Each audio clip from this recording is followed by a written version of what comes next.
तिहारको छुट्टीमा कक्षाभित्र पटेका पड्काउँदा अर्को मिसलाई डिस्टर्ब गरी निडर नतिजा भोग्यौं। प्रिन्सिपलको अगाडि पुरै एक पिरियड घाममा एउटै लाइनमा उभिनु नै मित्रताको फैसला थियो। कसैको भनाइले नि नलाग्ने त्यो हल्ला, प्रिन्सिपलको छाया नै काफी थियो चुप लाग्न। क्लास क्याप्टेनलाई नै जिस्काएर सरमिस पनि छक्क पारी सँगै चोट खायो। सम्बन्ध बाँधिएन नाताले तर बन्यो अटुट साथ। तर यो दोस्तीको नियम समयले आफैले तोडिदियो।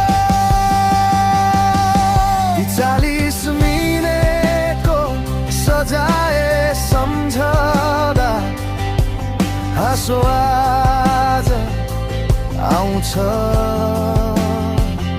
स्कुलका ती दिनहरूको मूल्य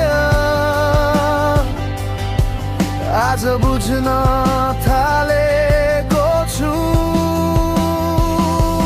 हातमा हात राखेर साथी बचाउन झुट बोल्यौं।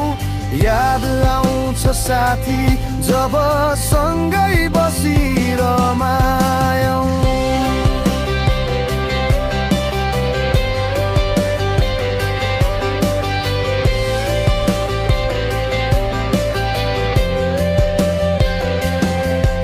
स्कुलको गेट खुलेपछि जसरी बाटोहरू छुटिएर गए, यसै गरी हामीलाई जिन्दगीका मोडहरूले छुटिएर लग्यो। आज जिम्मेवारीले गाउँ सहरको गल्लीमा डुलाउँछ। सन्चो छ भन्ने म्यासेज मात्र साथ दिलाउँछ। धेरै दौडधुप गर्यौं तर समय किन्न सकिनौं। फेरि एकपटक सँगै बस्न यो व्यस्तताले दिएन। कहाँ गयो त्यो समय, याद आउँछ ती दिनहरूको। फेरि फर्किआओस् ती दिनहरू जस्तो लाग्छ साथी। ती बेन्चमा बस्ने साथीहरूको नाम आज पनि याद छन्।